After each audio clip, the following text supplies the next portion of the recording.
May 2, 2025. A quiet morning in Nova Scotia's countryside is shattered by a chilling 911 call. Two young children, 6-year-old Lilly Sullivan and her 4-year-old brother, Jack, vanish from their family's home without a trace. Lilly Sullivan, 6, Jack Sullivan, 4. Morning of May 2, 2025. Gairloch Road, Lansdowne Station, Pictou County. According to their mother and stepfather, the couple were in their bedroom with the baby sibling. Lilly, energetic and restless, moved in and out of the room. Jack, just 4 years old, was last heard in the kitchen. And then, silence. When the parents checked, the children were gone. By 10 a.m., the emergency call was made. The stepfather told police he believed the children had simply slipped outside through a nearly silent sliding door and wandered into the woods. This detail reflects the family's statement and has not been independently verified. By midday, the RCMP issued an alert to the public. At first, investigators leaned toward a simple but urgent explanation: Lilly and Jack had wandered away. At that stage, there was no evidence of an abduction. Within hours, an unprecedented search surged across the forest. Over 100 trained volunteers, alongside RCMP officers, combed the terrain.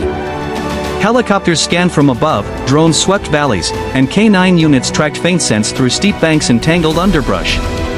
The ground search became one of the most extensive in Nova Scotia's history. But despite days of relentless searching, no trace of Lilly or Jack appeared. And by May 7, after 6 days and no confirmed sightings, the search was scaled back. The children were still missing, and the questions were only getting bigger. As days turned into weeks, the search for Lilly and Jack Sullivan shifted from the forest to the investigation room. The RCMP called the operation intensive, and by summer, their numbers told the story. Hundreds of hours of surveillance footage reviewed, over 54 people interviewed, and multiple search warrants and legal authorizations executed to seize devices, vehicles, and materials.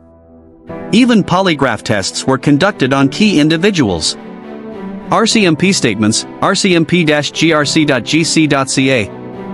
Then, a crucial detail emerged. Investigators confirmed that Lilly and Jack had been seen alive in public with family members on May 1, just one day before the 911 call. The exact location, however, remains undisclosed, information held back to protect the investigation. But what happened in the hours between that sighting and the morning they were reported missing? Officials acknowledged that polygraphs were used during the investigation.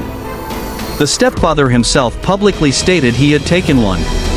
But experts remind us, polygraphs are tools, not proof, never admissible in court. CTV News reporting. Meanwhile, public attention surged. The province of Nova Scotia announced a staggering reward up to 150,000 Canadian dollars for information that could break the case. Tips poured in by the hundreds. Across Pictou County, posters appeared on shop windows, gas pumps, and telephone poles. Social media feeds lit up with theories, debates, and scrutiny. Some demanded to know why there was no Amber Alert. Others dissected every inconsistency in the family's timeline. Policing experts began to weigh in. While RCMP insisted they were keeping every possibility on the table, analysts said the case carried clear markers of a potential criminal investigation. Behind the official calm, suspicions were growing. If the woods didn't take them, who or what did? Somewhere in the evidence lies the answer, in unreleased surveillance footage, in a polygraph's silent results, or in a sliding door that may or may not make a sound. Months into the investigation, as leads cooled and the trail grew colder, the RCMP assigned a fresh set of eyes. For the purposes of this story, we'll call them the new detective, a seasoned, skeptical investigator tasked with re-examining every detail. Their role? To push past what's known, and shine a light on what still isn't. The case file is massive, hundreds of hours of surveillance video, dozens of witness interviews, devices and vehicles seized under legal orders.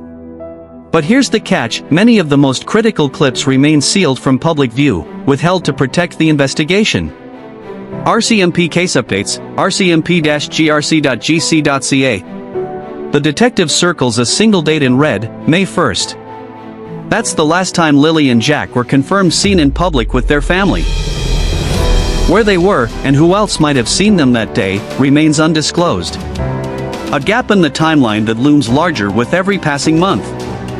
The investigation had pivoted fast. What began as one of the largest ground searches in Nova Scotia history soon shifted into a more targeted, intelligence-led probe. Units from major crime and criminal analysis dug into every possible lead, determined to uncover what the forest could not. But for our new detective, the file raised unsettling questions. Why was a vulnerable person's advisory issued first and not an Amber Alert? The RCMP's explanation was simple: no clear evidence of abduction. But critics ask, was precious time lost? What did the polygraph tests really tell investigators? They're investigative tools, not admissible evidence, and their results often ambiguous at best. And then there's the sliding door. The stepfather described it as nearly silent, easy to open unnoticed. If true, it supports the idea the children wandered off unseen. But memory is fragile. Is this detail reliable or a narrative artifact? To make sense of the evidence, the detective turns to psychological profiling. In a wander-off scenario, children as young as Lilly and Jack often act on curiosity, imitating siblings, or chasing something outdoors. But in rugged terrain, danger comes fast: cold nights, deep brush, steep embankments. The other possibility is darker. Familial harm or cover-up. Investigators are trained to look for certain red flags: tightly controlled narratives, inconsistent timelines, vague but overly helpful details. These patterns don't prove guilt, but they demand scrutiny. In the end, the new detective zeroes in on two unanswered questions. What really happened on May 1st? And why are key surveillance clips still hidden from the public eye? Why? Somewhere in the footage, the truth exists. The only question is, what do we see, and what are we not allowed to see yet? As of August 21, 2025, the disappearance of Lilly and Jack Sullivan remains unsolved.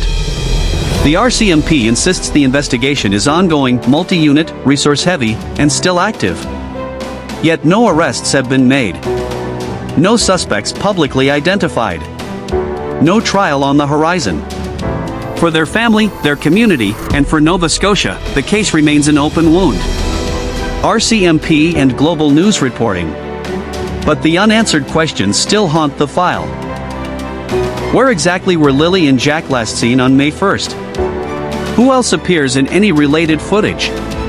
Is there credible evidence of abduction, or did the children leave accidentally, only to encounter someone later?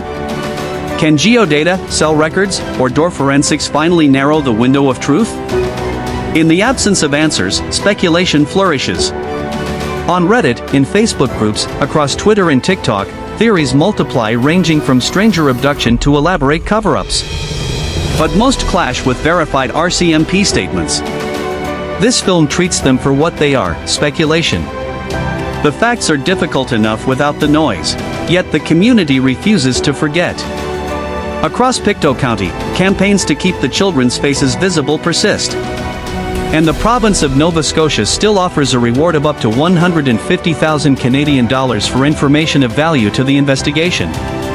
Hundreds of tips have already been received. Still, investigators say someone knows more. If you were on or near Gairloch Road, Lansdowne Station, on May 1st or 2nd, 2025, and have any information at all, contact the Nova Scotia RCMP or Crime Stoppers. Somewhere, the truth is still out there. And someone has already seen it.